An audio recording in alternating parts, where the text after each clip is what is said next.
Now, also on the album, you've got a lot of sort of literary stuff going on, art stuff. I mean, I know that some of the like one of the songs had to do with the picture of Dorian Gray and Oscar Wilde. You had some stuff on there that had to do with Van Gogh. Where do you, when you're writing your lyrical content, where do you sort of draw your inspiration from?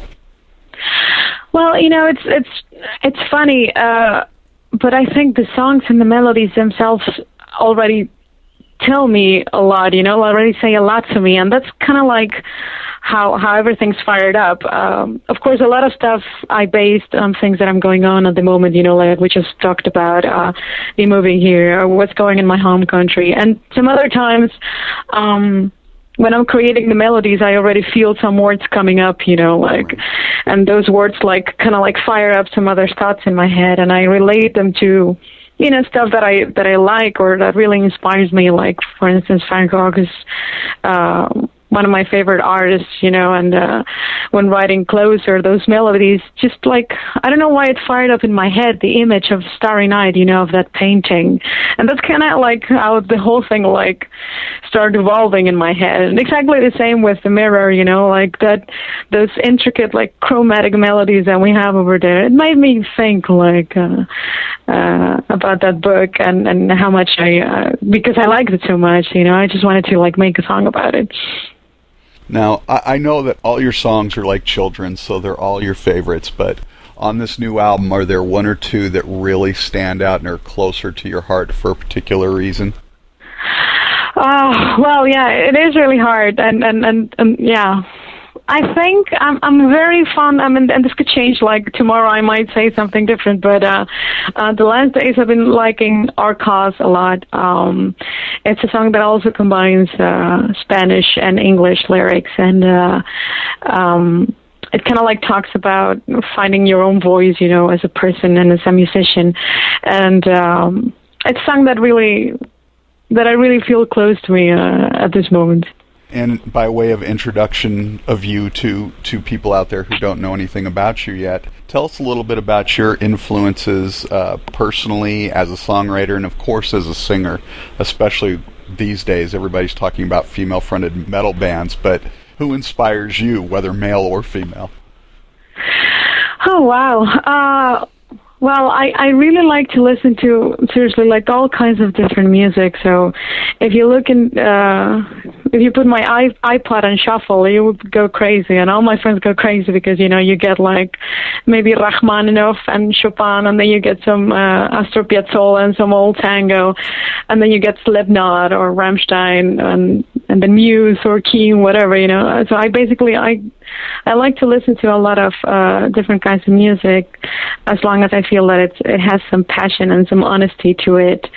So it can really seriously be anything. And well, concerning singing, I think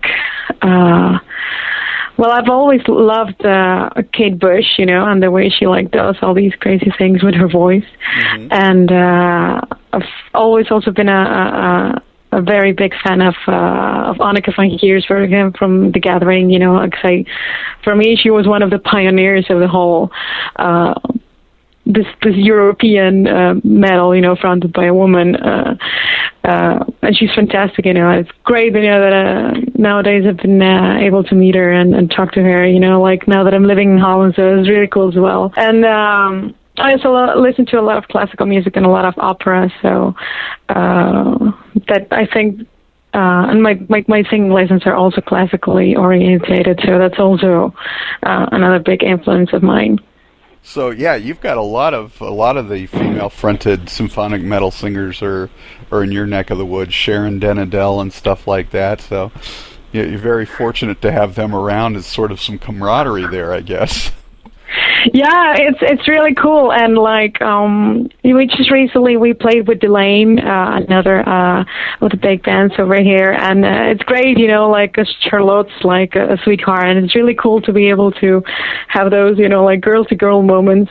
We played a couple of years ago also in the Metal Female Voices Festival in Belgium, and we're going to be there this year again, and it's awesome, you meet all these women, and they're all like equally as enthusiastic about being on stage. And for me, it's fantastic, to be able to meet so many people that with who I share a passion with.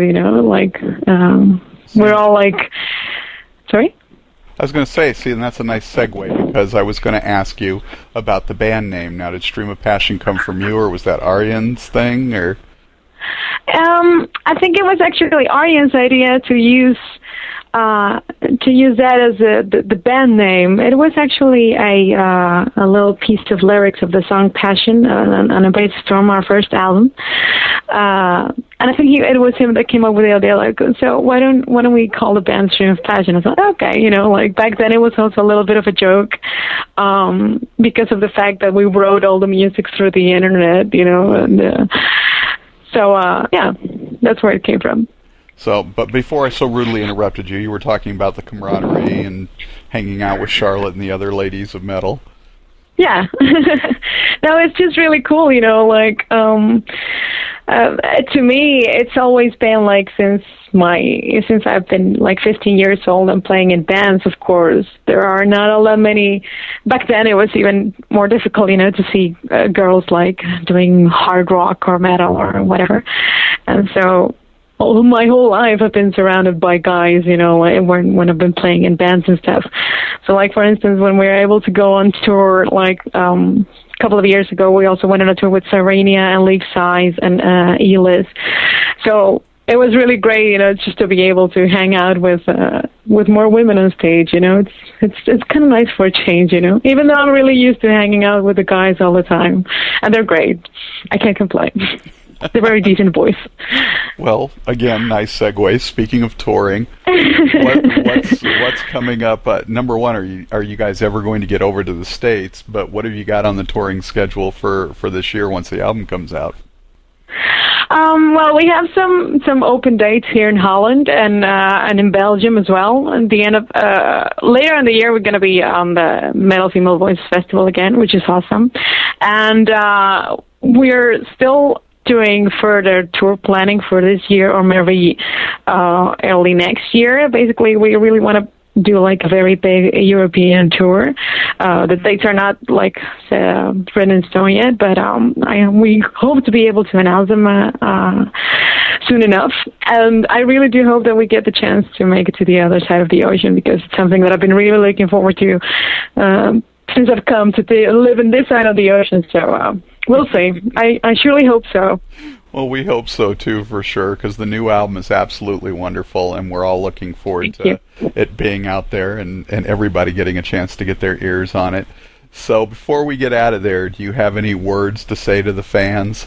Well, nothing more than thank you so much for your support and for listening to our music. I sure hope that you enjoy this album as much as we enjoyed putting it together, and I surely hope that we get the chance to see you all really soon on a show over there. Absolutely. Marcela Bovio, thank you so much for taking the time to talk with Metalholic and Mojo Radio. It's been a real treat. The pleasure's all mine.